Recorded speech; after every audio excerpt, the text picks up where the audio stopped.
MLA కావాలని చాలామంది నేతలు తహతహలాడుతూ ఉంటారు. ఎమ్మెల్యే అయ్యాక మంత్రి అనిపించుకోవాలని ఉవ్విళ్ళూరుతూ ఉంటారు. అయితే అందరికీ మంత్రి పదవి రాదు. దానికి కూడా అదృష్టం ఉండాలి. అధిష్టానం అండదండలు కూడా మెండుగా ఉండాలి. ఇప్పుడు తెలంగాణకు సంబంధించి మిగిలిన మంత్రి పదవుల కోసం ఆశావహుల మధ్య పోటీ తీవ్ర స్థాయికి చేరుకుంది. తెలంగాణ మంత్రివర్గ విస్తరణకు కేవలం మరికొద్ది రోజులే సమయం ఉండడంతో నేతలు తమకు కావాల్సిన శాఖల కోసం ఆరాటపడుతున్నారట. కొత్త శాఖల కోసం తమ తమ స్థాయిల్లో అధిష్టానం వద్ద పైరువీలు కూడా చేసుకుంటున్నారట. శాఖల కేటాయింపులు మార్పులను ఢిల్లీ పెద్దలే చూస్తున్నారు. ఇప్పటి వరకు అందిన సమాచారం ప్రకారం ఎమ్మెల్యేలు Vakiti Srihari, G Vivek Venkataswamy, P Sudarshan Reddy, MLC Amir Ali Khan పేర్లు దాదాపు ఖరారయ్యని చెబుతున్నారు. మరి ఆ గోల్డెన్ ఛాన్స్ దక్కించుకోబోయే ఆ లక్కీ లీడర్స్ ఎవరు? డీటెయిల్స్ ఈ స్టోరీలో.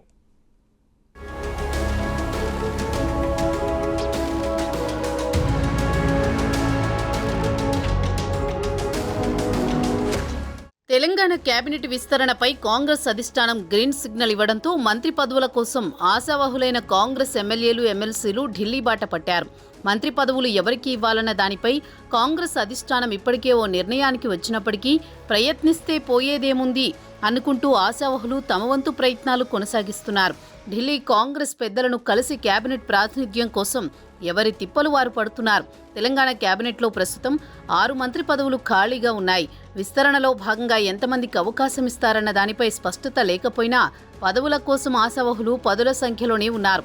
వారు మంత్రి పదవుల కోసం కాంగ్రెస్ పెద్దలను కలిసేందుకు ఒక్కొక్కరుగా ఢిల్లీ చేరుకుంటున్నారు. అసెంబ్లీ సమావేశాలు ముగిసిందే తడవుగా ఢిల్లీ విమానం ఎక్కేశారు. ఒకరు తర్వాత ఒకరు వరుసగా ఢిల్లీకి క్యూ కట్టారు. దీంతో రాష్ట్ర కాంగ్రెస్ రాజకీయాలు దేశ రాజధానికి మారినట్లయింది.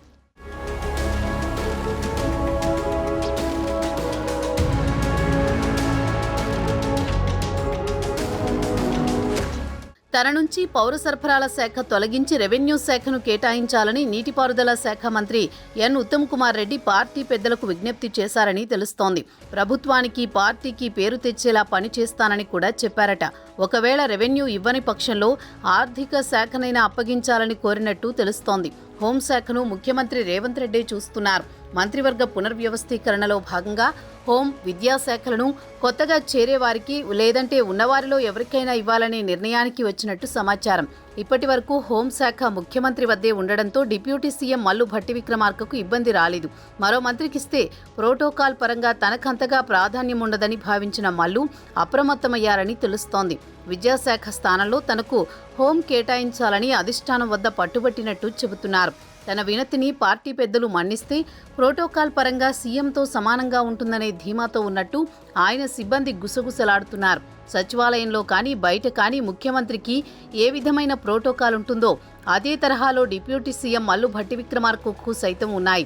సచివాలయంలో ఆయన ఛాంబర్ ముందు బ్యారికేడ్లు ఏర్పాటు చేశారు. ముఖ్యమంత్రికి 4 పౌర సంబంధాల అధికారులుండగా మల్లు భట్టికి 2 ఉన్నారు. ముఖ్యమంత్రి చీఫ్ పబ్లిక్ రిలేషన్ ఆఫీసర్కు ఏ విధమైన హోదా ఉందో అదే హోదాను డిప్యూటీ సీఎం వద్ద పనిచేసే 2లో ఒకరికి కల్పించారు.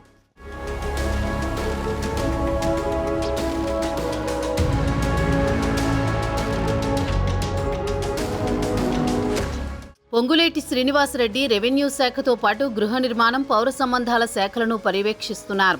రెవెన్యూ శాఖకు వేరే నేతను మంత్రిగా నియమించాలనుకుంటోందట కాంగ్రెస్ అధిష్టానం. ఇక కొండా సురేఖ అటవీ శాఖ, దేవాదాయ శాఖ చూస్తున్నారు. అయితే ఆమె వద్ద దేవాదాయ శాఖ ఉంచి అటవీ శాఖను కొత్తవారికి ఇవ్వనున్నట్టు తెలుస్తోంది. ఐటీ, శాసనసభ వ్యవహారాల శాఖ మంత్రి డి శ్రీధర్ బాబు నుంచి పరిశ్రమల శాఖను జి వివేక్ వెంకటస్వామికి ఇచ్చే అవకాశాలు కనిపిస్తున్నాయి. ఇలా అనేక మార్పులు, చేర్పులు ఉండబోతున్నాయి. రేవంత్ దగ్గరున్న కీలక హోంశాఖను ఎవరికి కట్టబెడతారో తేలాల్సి ఉంది.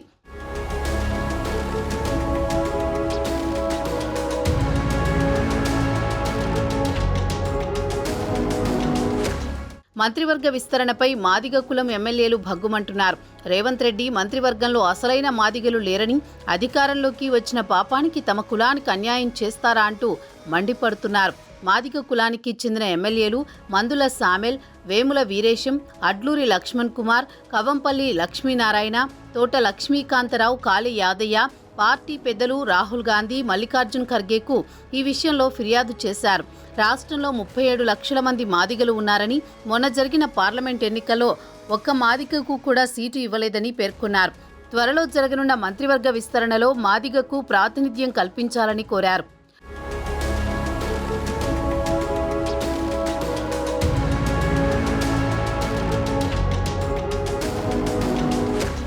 మంత్రివర్గంలో లంబాడాలు ఒక్కరు కూడా లేరని, ఎస్టీల్లో గెలిచిన ఎమ్మెల్యేలు అత్యధిక లంబాడాలే ఉన్నారని ఆ కులం ఎమ్మెల్యేలు ఢిల్లీలోని పార్టీ ముఖ్యులకు ఫిర్యాదు చేశారు. వచ్చే నెల 3న చేపట్టే విస్తరణలో లంబాడాలకు అవకాశం ఇవ్వాలని కోరారు. ఎస్టీ రిజర్వ్డ్ సీట్లలో లంబాడాలు ఉన్న నియోజకవర్గాల్లోనే పార్టీ గెలుపొందిందని ఆ లేఖలో వివరించారు. ఈ పరిణామాల నేపథ్యంలో బాలునాయక్కు ఛాన్స్ దక్కొచ్చనే మాట వినిపిస్తోంది.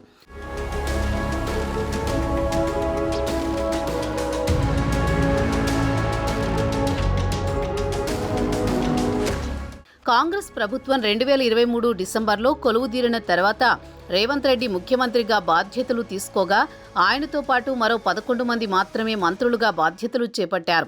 తెలంగాణ మంత్రివర్గంలో మొత్తం 18 మంత్రి పదవులకు ఛాన్స్ ఉండగా 6 ఖాళీలు ఉన్నాయి.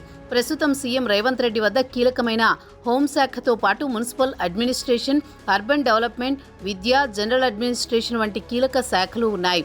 సర్కారు కొలువుదీరి ఏడాదిన్నర గడిచినా 6 ఖాళీలను భర్తీ చేయలేదు.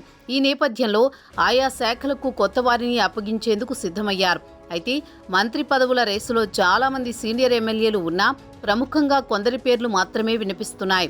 కుల, సామాజిక, రాజకీయ సమీకరణాల నేపథ్యంలో కొత్తవారికి మంత్రి పదవులు కట్టబెట్టనున్నట్లు విశ్వసనీయ వర్గాల సమాచారం. మరి లక్కీ ఛాన్స్ ఎవరికి దక్కుతుందో వేచి చూడాలి.